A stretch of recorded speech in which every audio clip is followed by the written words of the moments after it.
Minha arte não é sobre política, é sobre tinta. Essa declaração foi feita por Frank Bowling, um pintor abstrato que insiste em enfatizar que sua arte trata de materiais e estética, não de política, apesar de sua consciência da injustiça social, claro. Ele reflete na entrevista que deu recentemente sobre a própria categorização como artista negro, um rótulo que lhe foi imposto de certa forma pelo mercado. E bom, eu vi isso e comecei a refletir sobre uma série de questões, entre elas a tendência autobiográfica de autoexotização nas artes visuais e a transformação da biografia do artista em uma mercadoria.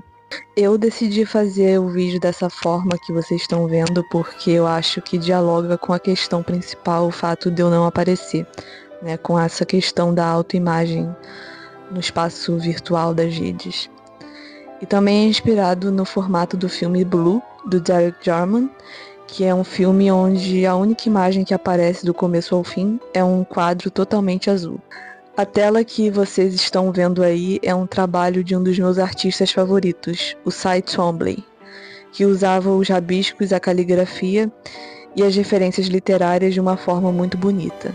Outro aspecto a ser pensado em relação a esse formato que eu tô fazendo esse vídeo é o fato de eu ser uma paciente psiquiátrica e de eu estar lidando com alguns efeitos colaterais do uso desses remédios e não tá muito bem no sentido da autoestima para aparecer, porque o efeito colateral em questão é a queda de cabelo que eu tive nos últimos tempos e é isso, eu não tô muito bem psicologicamente em relação à autoestima para aparecer aqui.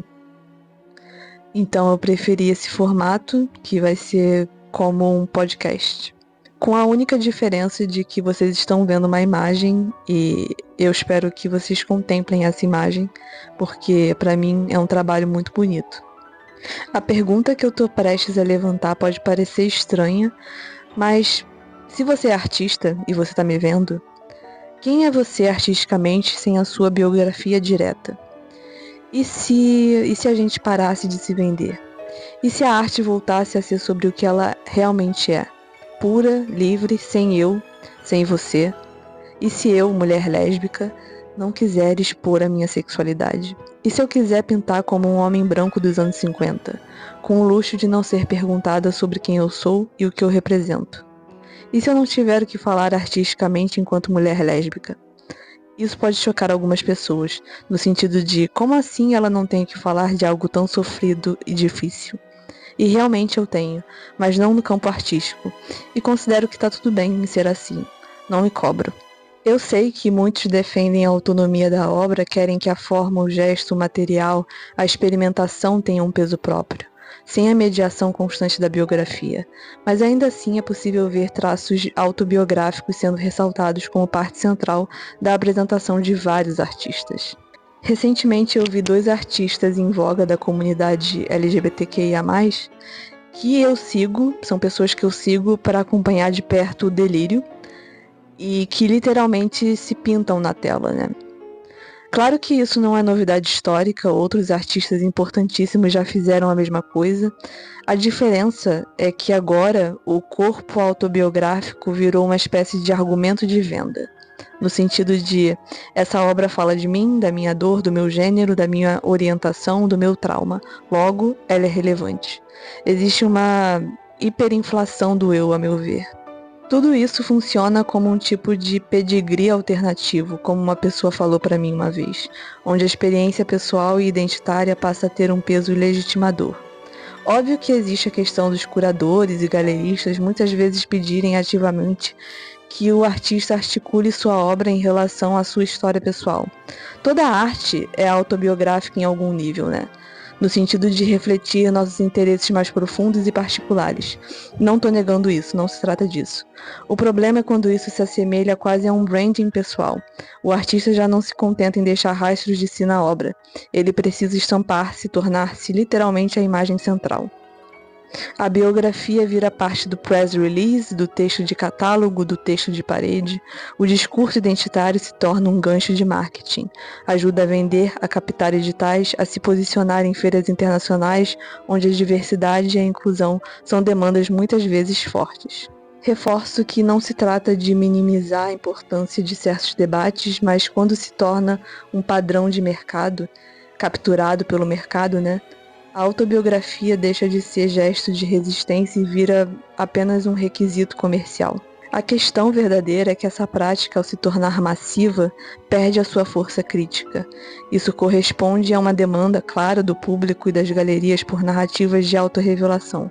Quanto mais íntima, mais dolorosa, mais explícita, mais vendável parece ser. É realmente um processo de autoexotização, transformando a identidade em um objeto de desejo exótico. A biografia é transformada em um espetáculo pronto para consumo. É quase como se estivéssemos numa era de reality show pictórico. Vemos o artista na tela, literalmente, não apenas a sua pesquisa. Não é só autorrepresentação, é autorrepresentação estrategicamente moldada para se encaixar na narrativa que o mercado quer. E para mim, particularmente, seria muito frustrante transformar as minhas questões identitárias em marca registrada das minhas produções. Prefiro muito mais ser reconhecida pela minha pesquisa formal e pela pertinência estética, porque o artista nesse contexto deixa de falar consigo ou com sua comunidade, e ele passa a falar para satisfazer a expectativa do outro, do mercado, das galerias e do tipo de colecionador que compra autenticidade como quem compra vinho com selo de origem. Tem uma linha muito tênue entre proclamar-se e vender-se. Tem uma linha mais tênue ainda entre correção histórica e espetáculo, entre dizer eu sou e transformar esse eu sou em mercadoria. No fio dessa linha tênue há um movimento circular. A correção histórica que deveria deslocar o centro, ao ser cooptada pelo espetáculo e pelo mercado, reconstitui o centro em nova versão. E como é bonita, a forma como Frank Bowling insiste que a arte dele não é sobre política, mas sim sobre tinta. Ou seja, o tema de sua arte é a própria tinta, a forma como a cor lava, se espalha, sangra e corre pela tela, como a cor da tinta emite luz. Isso tudo já é tão rico que você entende o fato dele rejeitar a categorização racial em favor de uma dedicação absoluta a esse conceito. O Bowling ele fala especificamente sobre as expectativas específicas sobre o conteúdo do seu trabalho, principalmente no início da carreira dele. Na época das discussões pós-coloniais em Londres, por exemplo, parecia que todos esperavam que ele pintasse algum tipo de arte de protesto resultante das discussões daquele tempo, e ele chegou a ceder a isso por um tempo. Mas ele sempre se sentiu frustrado por ser rotulado como um artista negro e por essas expectativas que as pessoas tinham sobre a aparência e o significado do seu trabalho. Ele afirma que isso foi algo novo que lhe foi imposto em Londres, pois as pessoas precisaram colocá-lo numa caixinha, para se sentirem confortáveis diante da obra dele. Mas hoje ele rejeita veementemente a terminologia e insiste que não é um artista negro, mas sim um artista, como qualquer outro. Ele não acredita que exista tal coisa como arte negra, em vez disso ele pensa que pessoas negras fazem boa arte. Ele argumenta que a arte feita por pessoas negras faz parte do modernismo e que deve ser vista sob essa luz, somente, como um todo mundial e internacional. E é muito interessante como o foco dele na materialidade da pintura foi a forma que ele encontrou de se libertar dessas expectativas políticas e narrativas. Ele focou nos elementos fundamentais, percebendo que os principais ingredientes da pintura são cor e geometria. Ele percebeu também que a arte é sobre o material e não sobre algum tipo de história. Gradualmente, por exemplo, ele decidiu apagar, por exemplo, a imagem da sua mãe e substituí-la por forma, cor e estrutura. A paixão do Bowling pela pintura reside nas suas possibilidades infinitas. Ele experimenta constantemente com métodos e materiais, usando pincel, gotejando-a ou derramando-a, observando-a mover-se e o elemento de surpresa que traz. Ele até mesmo incorpora detritos e objetos nas superfícies das telas, deixando o material fluir. E retomando o título desse vídeo, essa coisa da arte política e militante é algo que me cansa mesmo E me faz pensar naquele meme "Descansa, militante", porque eu acho que essa exigência implícita de que o trabalho seja político de uma forma muito caricata empobrece a expressão artística, limitando o artista a uma narrativa que não reflete seu verdadeiro interesse. E para algumas pessoas parece até absurdo a ideia de que uma pessoa marginalizada não tem interesse em criar esse tipo de arte. Eu acho mesmo que a coisa mais revolucionária que um artista hoje em dia pode fazer é rejeitar essa transformação da sua biografia em commodity. Como Frank Bowling, que embora seja consciente e incomodado pela injustiça social que existe no mundo, insiste em determinar que o assunto da sua arte não é a política, mas sim a tinta, a forma como os materiais entregam verdade, emoções e clareza. Tem algo muito potente nessa postura. Acho que também é muito mais fácil e palatável dizer tal artista é importante porque representa essas questões, do que realmente se dispor a entrar na obra, mergulhar no que ela realmente oferece em termos de cor, geometria, textura, matéria. É um atalho, é um escape fácil. É muito mais fácil falar da biografia do que enfrentar o desafio da forma. A biografia é palatável, é rápida, é vendável. Você facilmente se identifica, né, com a biografia. A forma exige tempo, exige silêncio, exige um esforço do olhar. É como se todos tivessem medo do vazio da tela, medo de falar só da cor, do gesto. Então a gente precisa sempre do contexto, da narrativa, do sofrimento, para preencher o espaço. Mas será que a arte não pode justamente ser o lugar onde o vazio se sustenta? E tem mais uma coisa.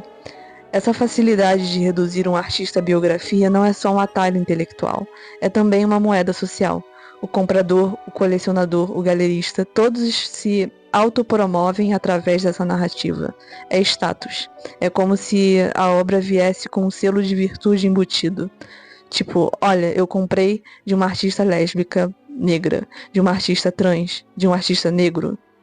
A obra biográfica e política vira então um emblema que o comprador ostenta diante dos outros, como quem exibe um vinho raro ou uma peça de design. E por isso é fácil, porque não exige esforço de olhar para a pintura, de pensar cor, geometria, textura, não exige atravessar o desconforto do formal.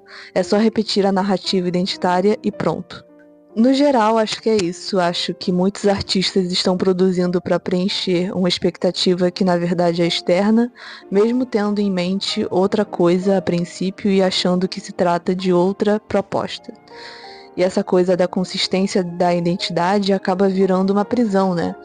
Fico imaginando se esses artistas não se perguntam se perderiam espaço no momento que deixassem suas biografias um pouco de lado, porque imagino que em algum momento esse tipo de produção, essa autoexotização compulsiva, se torna enfadonha e cansativa. O pior de tudo para mim é a ideia de que o público consome a narrativa e não a pintura em si. Também a ideia de que a biografia funciona como um selo de autenticidade moral para o comprador, né? É muito interessante pensar por esse lado. O colecionador comprando menos pela experiência estética e mais pelo capital simbólico adquirido que ele pode ostentar socialmente. As identidades entram e saem de tendência como estilos de roupa. A política vira branding. É impossível não pensar nesse sentido porque se trata de um mercado como qualquer outro, né? Uma prática que nasce como gesto de resistência é capturada pelo mercado e transformada em commodity. Para mim, é urgente que isso se torne um impasse existencial. É existencial porque toca na essência. Toca no ser artista diante de um mundo que transforma tudo em narrativa vendável. É a angústia de existir criativamente sem nunca poder estar fora do jogo. É pensar, será que eu quero jogar esse jogo? E ao mesmo tempo é a afirmação de uma pequena liberdade, né? Talvez a única coisa irredutível seja um instante, a experiência imediata da criação antes de ser nomeada, antes de ser catalogada. A questão do início retorna. Quem sou eu artisticamente quando não sobra nada além da matéria, do gesto nu, do contato imediato com a cor, com a forma, com a superfície? Talvez seja só isso, um instante em que o pincel toca a tela, antes de qualquer narrativa, antes de qualquer legenda vinda de fora. Talvez a existência real do artista esteja naquilo que escapa ao contar, no intervalo entre o olhar e a superfície, no espaço frágil onde a arte não é biografia, nem identidade, nem mercadoria, mas pura presença. É isso, sabe? Eu não quero me vender, não quero que a minha vida seja mais um rótulo pronto para consumo, nem que a minha dor seja uma moeda. Se o mercado insiste em transformar tudo em mercadoria, que ele fique com a fome dele. Minha arte não é panfleto, nem currículo identitário, nem selo de diversidade. Minha arte é cor, matéria, tinta, e eu me recuso à caricatura de mim mesma. Sou artista e isso basta. Se esperam de mim uma história, não vão encontrá-la. Vão encontrar cor, vão encontrar forma, vão encontrar o silêncio de quem prefere pintar ao invés de se explicar. Tudo o que está ao redor, biografia, rótulo, discurso, mercado, é só ruído. Gosto de pensar na minha arte como um lugar onde já não importa quem eu sou, de onde venho ou o que represento. É nesse silêncio que a pintura se revela, pura, livre, sem eu. Talvez essa seja a forma mais íntima de existência, desaparecer um pouco em favor da obra, deixar que a matéria fale por si, deixar que a cor carregue sozinha o peso do mundo. E aceitar que isso é suficiente. A tela não é um espelho da minha vida, mas um espaço de fuga dela. Acho que essa é a verdadeira força, quando a obra se sustenta sem precisar que eu me explique, sem que minha história funcione como legenda. Se o público me pergunta quem é você aqui, eu respondo, não sou eu, é a tinta. Não sou eu, é a superfície que insiste em existir sem precisar de justificativa. Apenas matéria, apenas luz, apenas forma. E é nesse vazio, nesse não eu, que a arte finalmente respira por conta própria. Porque quando não resta mais nada além daquilo que pulsa na tela, a arte se liberta, e eu também. E nesse mesmo movimento eu me liberto de mim, do meu nome e da minha condição. Na tela não sou mulher, não sou lésbica, não sou rótulo. Sou apenas um gesto que poderia ser de qualquer pessoa. O gesto não carrega bandeira, não responde a perguntas, não se explica. Ele apenas acontece, pulsa, desaparece e deixa um rastro. É presença pura. Não pertence a mim, pertence a um instante. Pertence à própria matéria que se move. Ele poderia nascer da mão de um desconhecido, de outra pessoa, de alguém com uma história completamente diferente. O gesto é anterior a mim, mais antigo do que qualquer identidade que hoje carrego. Gosto de pensar da seguinte forma: quando pinto, não reivindico um lugar no mercado ou numa narrativa coletiva. Eu apenas participo desse fluxo contínuo, quase anônimo, de formas que se sucedem através dos séculos. Acho que a grande potência da arte está nisso, em dissolver o indivíduo em matéria, e nos lembrar que existimos menos como sujeitos fixos e mais como passagens, corpos que entregam o gesto ao tempo e desaparecem. Se minha arte pode ser de qualquer pessoa, é porque no fundo nunca foi apenas minha, é da própria possibilidade de criação, daquilo que excede a biografia. Minha arte não é o prolongamento da minha individualidade, mas a manifestação do universal que se serve de mim para aparecer. E estou satisfeita com isso. Ela se enraiza num movimento maior. A arte é esse lugar onde o espírito, no sentido hegeliano mesmo, se objetiva. O que parece meu é já algo além de mim. É a própria reconciliação entre sujeito e objeto, entre interioridade e mundo. Não quero afirmar a minha identidade, mas reconciliar isso com aquilo que a ultrapassa. O gesto que poderia ser de qualquer pessoa, do qual eu já falei, é, na verdade, o gesto do espírito que encontra no singular o seu caminho para o universal. Nesse sentido, quanto menos eu insisto em me inscrever como indivíduo na tela, mais a obra se aproxima da sua verdade. Ser expressão não de uma biografia, mas da própria liberdade que se sabe através da forma. O gesto artístico é esse meio pelo qual o universal se dá a ver. Não quero que a obra fale de quem a produziu, mas de um movimento de totalidade que se objetiva no gesto singular. Vejo a arte como esse espaço onde a contingência da vida se transmuta em necessidade da forma. O verdadeiro sentido da pintura não está em me afirmar, mas em deixar que através de mim se manifeste aquilo que me transcende, a verdade de que somos mais do que indivíduos. Somos expressão de uma liberdade que só se reconhece quando abandona o eu e se faz mundo. O que a identidade fragmenta, a arte reúne. O que a biografia limita, a forma emancipa. A arte não é espelho da vida do artista, mas o processo pelo qual a vida se eleva à ideia. A arte cumpre assim o seu destino mais filosófico, deixar de ser comentário sobre o mundo e tornar-se mundo em si.